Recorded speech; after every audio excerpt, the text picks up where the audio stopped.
In this episode of Film Stock Reviews, I'm reviewing episode 7 of Reboot, titled Baskets. Now, basically, the episode starts off with Hannah and her father, Gordon, coming out of the soundstage or the studio, and they have to do certain jobs.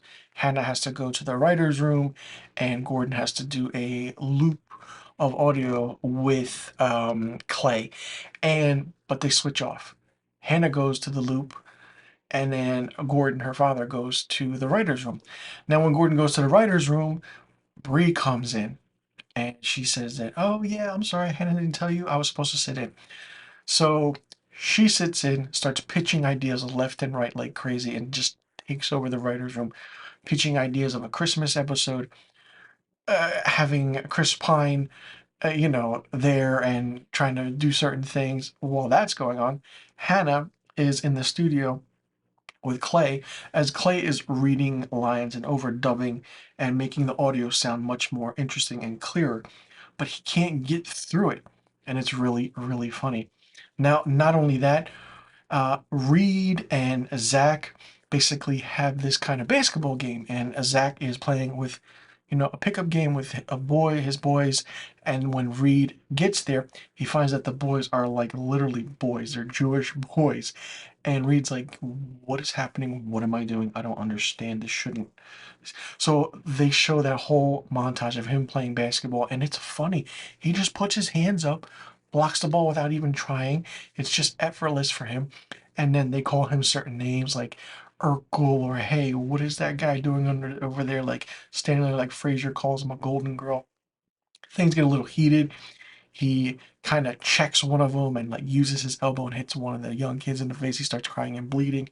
And so there is two girls over on the sidelines recording everything, but they find out that Zach is, one the person that they love.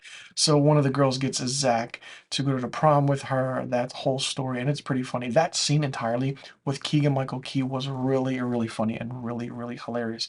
Not only that, the aspect of seeing Hannah work with Clay was good, because we see Clay trying to go over his lines, and Hannah's like, "Oh my God, what?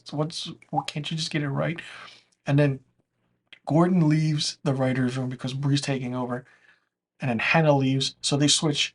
Gordon goes back to work with Clay. Hannah goes to the writer's room. Hannah figures out all this pitching that's going on, what's happening, and she yells at Bree. Bree walks off. And then Gordon tries to Bobby Knight Clay into doing certain things, but he can't. He finds out that the reason he can't really rush through his lines and gets always, stumbles over them, is because while he did it back in the day, 20 years ago, is because he used to drink and it used to be easy for him. Gordon sees this, gives him a hug, and then Clay just goes through his lines really easily. Hannah and tries to tell Bree, leave, this is happening. So Bree leaves. The older woman that's in the writer's room, the comedian, comes and talks to Bree's like, I did this when I was in back in the day, and I have to do certain things and just come in. So Bree comes in, pitches certain ideas. Hannah finds it funny. And then at the end of the day, we start off where we began this episode. Hannah and Gordon are leaving for the day. And that's the end of the episode. Pretty funny episode. It took a while for this show to get good, especially the basis of the characters getting introduced. The humor was a little bit dry at times during the first, I want to say, 3 episodes. But once episode 4 happened, it's just picked up really, really well and really, really fast. The writing is great. The comedy is great. The comedic timing is great. And seeing that there's 3 stories going on at one time, taking place during different times of the day, or on different areas of the sound studio or the writer's room, or during when the show is being recorded, is really fun to see and watch. And everyone gives a great, great performance and a great job in this show. I'm hoping Hulu picks it up for another season, because this is really underrated.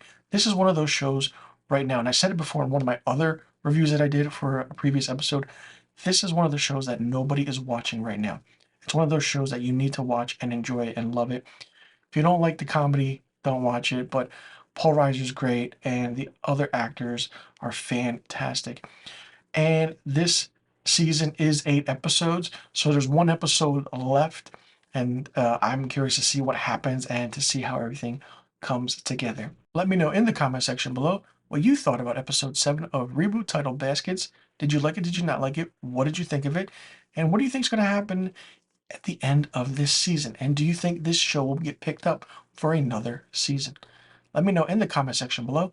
But all the questions I just asked, and be sure you tune in next week to my episode 8 season 1 finale review of Reboot.